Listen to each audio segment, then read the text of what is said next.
Coffee. What? Coffee. Drink it. I don't really... Fine.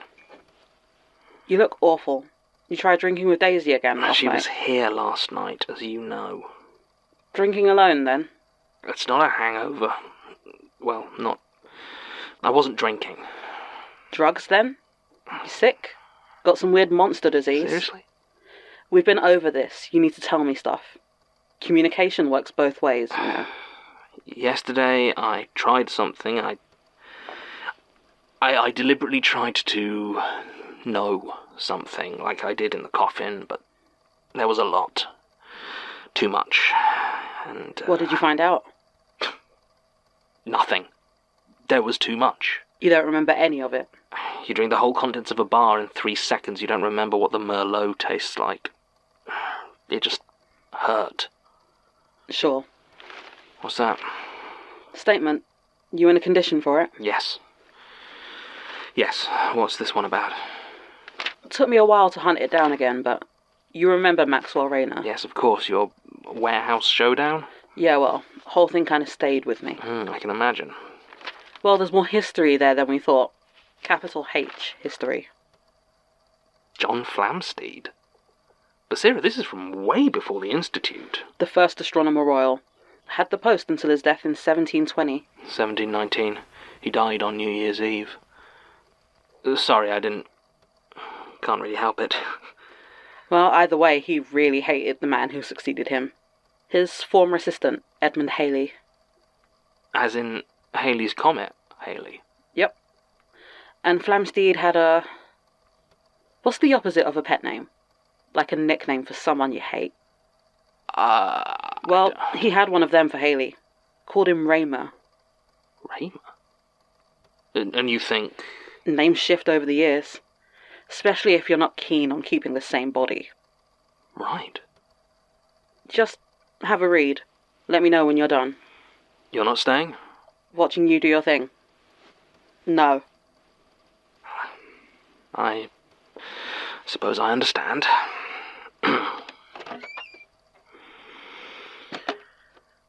Right. Statement of John Flamsteed, taken from a partial unsent letter to Abraham Sharp, 1715. Audio recording by Jonathan Sims, the archivist. Statement begins.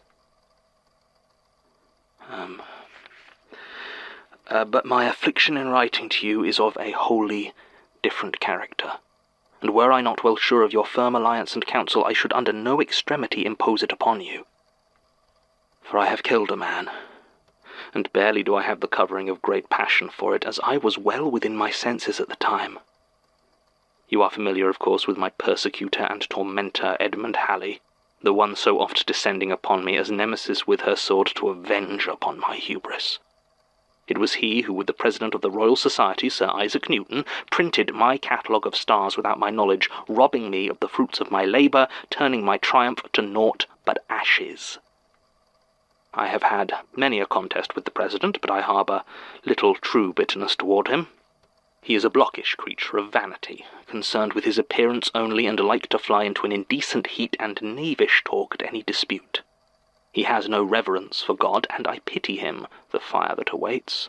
But in life my thoughts of him are simply those of disdain, and hold no corner for true hatred. I put no such chain upon my spirit when I make my considerations of Halley, who I have long called Raymer to you in my letters, for as the odious Nicholas Raymer persecuted the great Tycho, and ran his noble genius to exile, so too has my own Raymer pushed me toward ruin. I have detailed much of his offences in my letters to you, but as much again I have concealed within my soul and given no voice.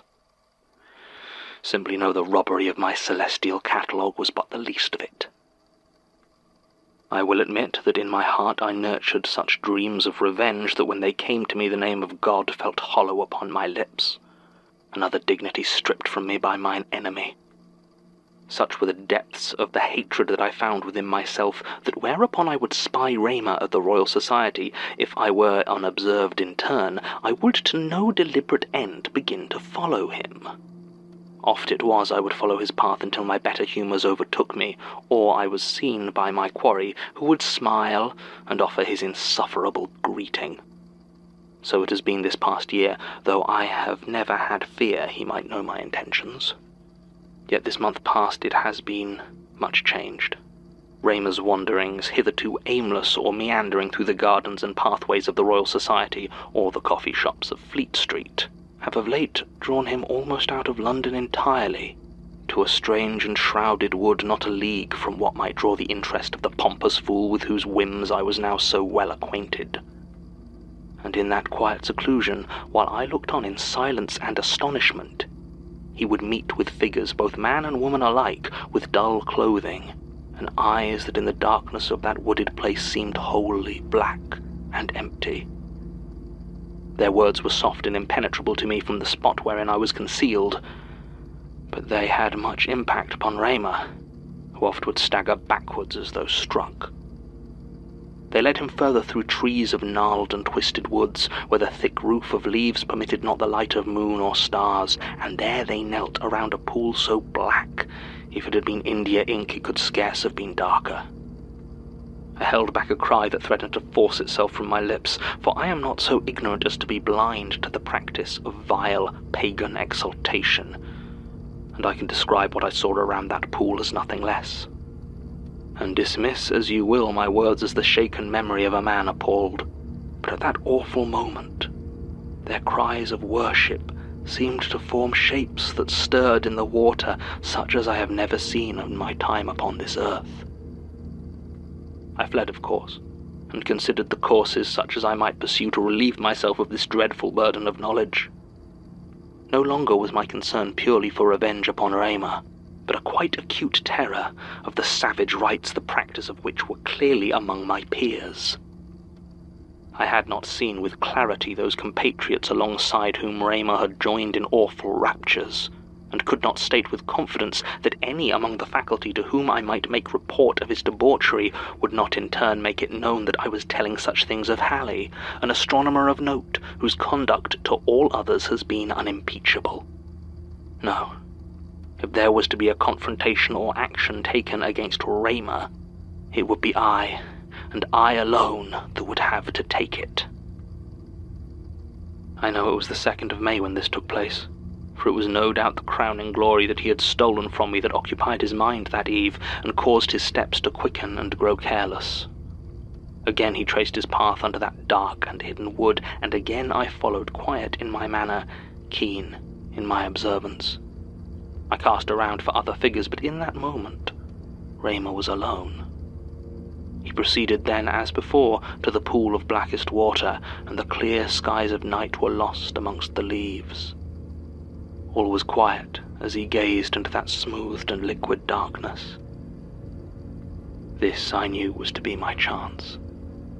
I stepped from my place of concealment and began to decry him, casting my censure upon Raymer, and naming before him the vile acts of pagan villainy which I had myself observed.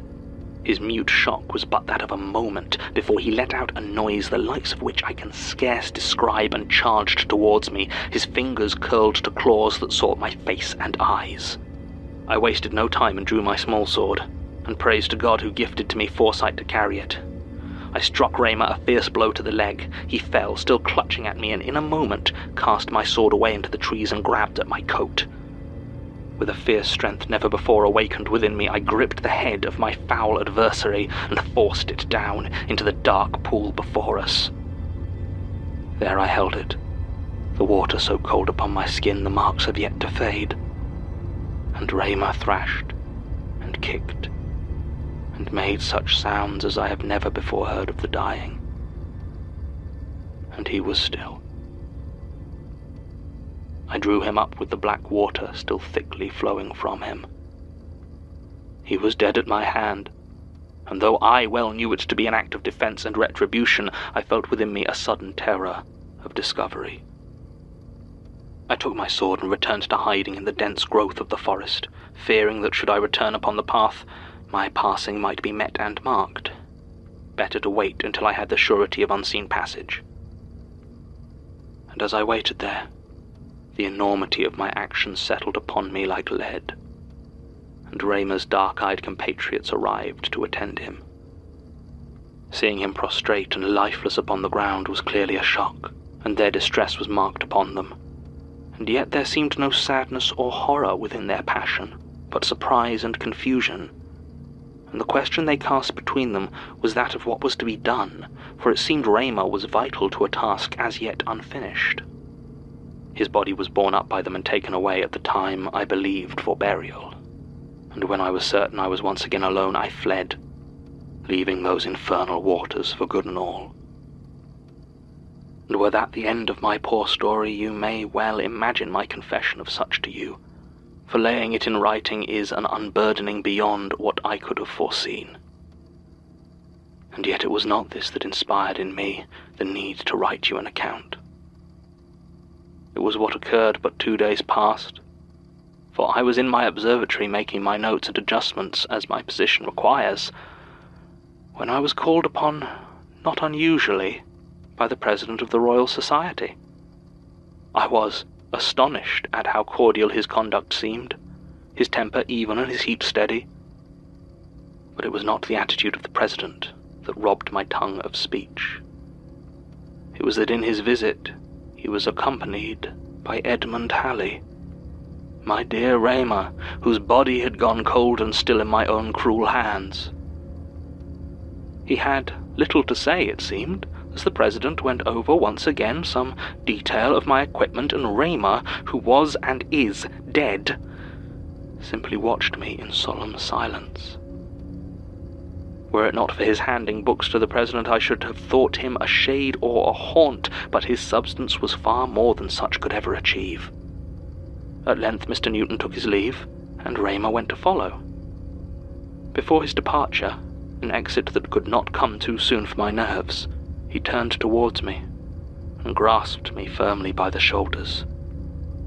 In my shock and fear, I offered no fight and returned his gaze as he began to thank me.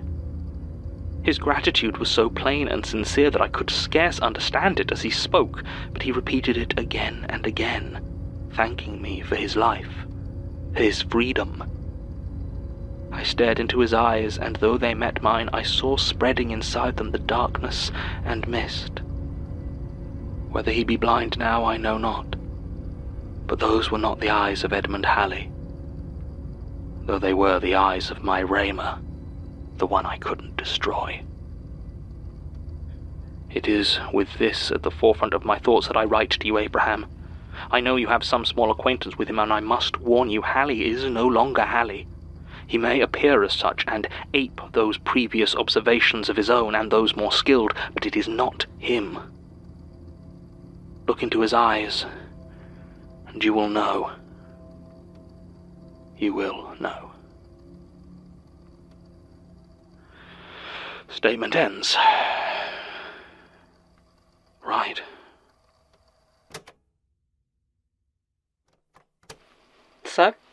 So Edmund Halley was Rayner, or at least whatever was inside him. You said it was dead, though. I thought it was. We shot him to hell before he could, pour himself into that kid. But I mean, didn't you say he got blown up in World War I as well? Possibly. The details are, it's not exactly clear. You don't know? No, and I'm not about to push my luck and try to force it. Besides, I rarely get anything when the dark is involved. It's a bit of a blind spot. Point is, we can't be sure. Agreed. You don't know what the ritual for the dark is, right? Not really, no. Based on this and everything. Something to do with the sun, I would guess. An eclipse, maybe. I don't think so. There's not one due for a while, and I've been wondering for ages. Why in the Alisund? I mean, sure, that far north it gets dark for a long time, but there's also really long days in the summer. Okay. But I think... Have you got a pen? Yeah, in the drawer. John? What's this? Oh. That's my rib. Right. Yep. And the jar of ashes. Not mine. I mean, it belongs to me, I guess, but it's not.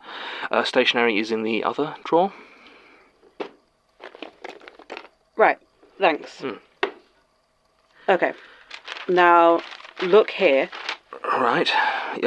Yes, I know where it is. I don't think the Alisund is the ritual location. Right. I think it's a staging ground. For what? The darkest place on the surface of the Earth. The North Pole during the winter solstice. I hope you're not suggesting that Santa works for the People's Church. John, it's 11 weeks of pitch black night, as far from the sun as you can get on the planet. All right.